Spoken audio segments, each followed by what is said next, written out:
युवराज बुध हुए उच्च के, नवग्रहों में अतिशीघ्र अपना संपूर्ण प्रभाव देने वाले तथा इस जगत में समस्त कार्य क्षेत्रों में अपना संपूर्ण प्रभाव रखने वाले नवग्रहों में युवराज बुध 23 सितंबर से अपनी उच्च राशि में प्रवेश कर। अब क्योंकि जब भी कोई ग्रह अपनी उच्च राशि में पहुंचता है वो अत्यधिक बलवान हो जाता है, उसके प्रभाव में, उसकी क्षमता में, उसके बल में कई गुना वृद्धि हो जाती है, जिससे अत्यंत सकारात्मक परिणाम प्राप्त होता है। बुध वैसे भी बड़े सेंसिटिव प्लैनेट हैं, क्विक रिस्पॉन्स देते हैं, तो निश्चित रूप से ये अत्यंत सकारात्मक परिवर्तन होने वाला है। जब बुध अपनी उच्च राशि में होंगे तो कई महाराजयोगों का निर्माण होगा, परंतु यहाँ पर बुध राहु की दृष्टि में प्रभाव में भी होंगे। तो क्या राहु इस समय में इन समस्त राजयोगों का लाभ लेने देंगे? आज आपके इन समस्त प्रश्नों का उत्तर आपको प्राप्त होने वाला है। जय श्री गणेश, नमस्कार। मैं आचार्य संजय द्विवेदी। मेरे समस्त प्रबुद्ध दर्शकों का मेरे चैनल पर हार्दिक स्वागत है। प्रिय दर्शकों, आज मैं कुंभ राशि के लिए बुध के इस राशि परिवर्तन का किस प्रकार का प्रभाव प्राप्त होने वाला है, किन भावों में वृद्धि होगी, इस समय में आप कितना लाभ ले पाएंगे, यदि कहीं पर कोई समस्या है तो उसका क्या निराकरण है, संपूर्ण विश्लेषण मैं पूर्ण तर्क के साथ करने जा रहा हूं। प्रिय दर्शकों, इस राशिफल को आप अपने लग्न एवं जन्म राशि के अनुसार देख सकते हैं। अर्थात आपकी कुंभ लग्न है या कुंभ राशि है तो ये राशिफल आपके लिए। कुंभ राशि शनिदेव की राशि, जहां पर शनि और बुध का अति मित्रवत भाव होता है। कुंभ राशि के लिए बुध आपके ज्ञान के भाव के अर्थात पंचम भाव के स्वामी तथा अष्टम भाव के स्वामी। पंचमेश अष्टमेश का गोचर अष्टम भाव में आरंभ होगा, जो कि एक त्रिक भाव है, नकारात्मकता का भाव है, क्षय का भाव है, परंतु यहाँ पर ये अपनी उच्च राशि में होंगे। अब बुध एक सेंसिटिव प्लैनेट है, संवेदनशील ग्रह हैं, तो ये इनका जो भी प्रभाव होगा वो अतिशीघ्र प्राप्त होता है, चाहे वो अच्छा प्रभाव हो अथवा वो नकारात्मक हो। निश्चित रूप से यहाँ पर बुध निर्बल होंगे, अपनी उच्च राशि में होकर भी अपना संपूर्ण सकारात्मक परिणाम नहीं दे पाएंगे, परंतु यहाँ पर ये सूर्य के प्रभाव में होंगे तो भद्र योग बनेगा, बुधादित्य योग बनेगा, परंतु ये अष्टम भाव का हो।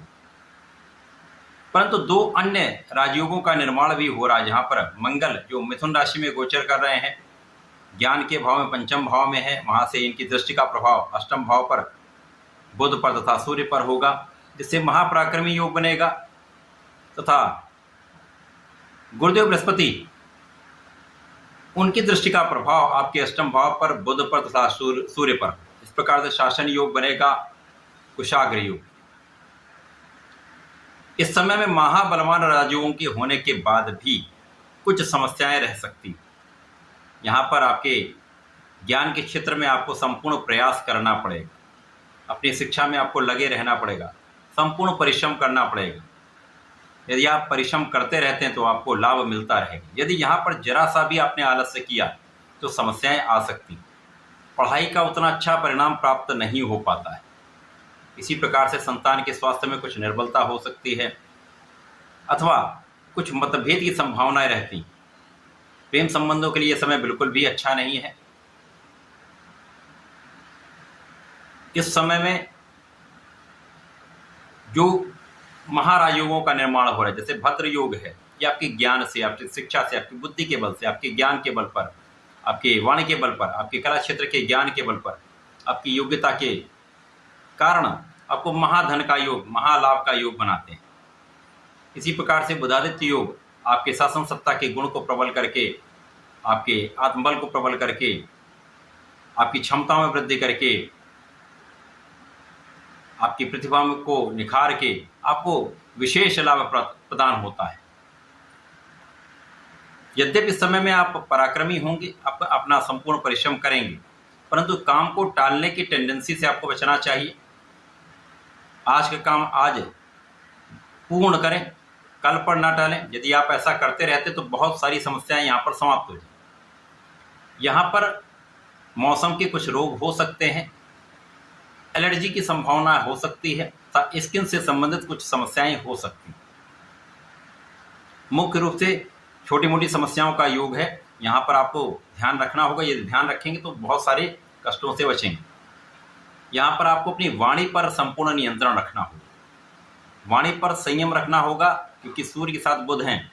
यहाँ पर एक तेज का कारक है, एक वाणी का कारक है। जब दोनों का मिश्रण होता है और वो भी नकारात्मक भाव में है, तो यहाँ पर आपके बिना सोचे विचारे बोलने से, अचानक आपको जल्दीबाजी में निर्णय लेने से समस्याएं आने की संभावनाएं होती। तो परिवार के मध्य भी तथा अन्य क्षेत्रों में भी इस गुण से समस्याएं आ सकती। अतः अपने वाणी पर नियंत्रण रखें, जल्दीबाजी में कोई निर्णय ना लें।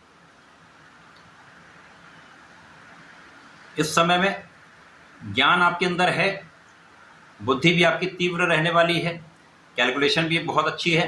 केवल आपको इन समस्त गुणों को आगे बढ़ाना है, इन गुणों का संपूर्ण प्रयोग करना है।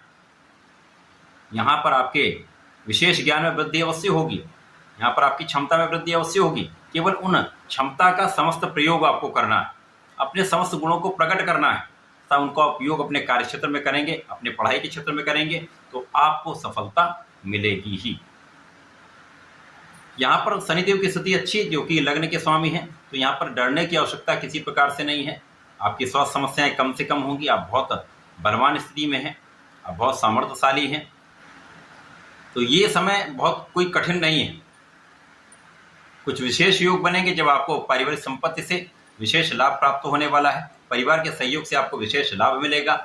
तो इस समय में परिवार के साथ सामंजस्य बनाकर रखें, अपने आध्यात्मिक के गुणों को प्रबल करें, धर्म के मार्ग पर चलें, जस्टिफाइड रहें। जस्टिफाइड यदि आप रहते हैं तो कहीं पर कोई बड़ी समस्या नहीं आई। आपको अपने कार्यक्षेत्र में पूर्ण निष्ठा के साथ लगे रहना है, न्यायोचित कार्य करना। केवल इन चीज़ों का ध्यान रखेंगे तो ये समय आपके लिए कोई विशेष कठिनाई देने वाला नहीं। कुंभ राशि के जातकों को नियमित रूप से भगवान गणपति की आराधना करनी चाहिए। संकट नाशन गणेश स्तोत्रम का सुबह शाम आप पाठ कर लें अथवा सुन लें तो विशेष लाभ मिलेगा। तथा प्रत्येक शनिवार को भगवान शनिदेव के मंत्र का जप कर लें।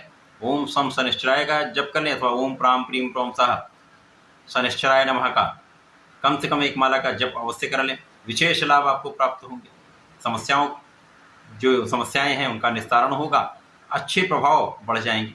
तो ऐसा करके समय का उपयोग करें, लाभ लें। धन्यवाद, नमस्कार।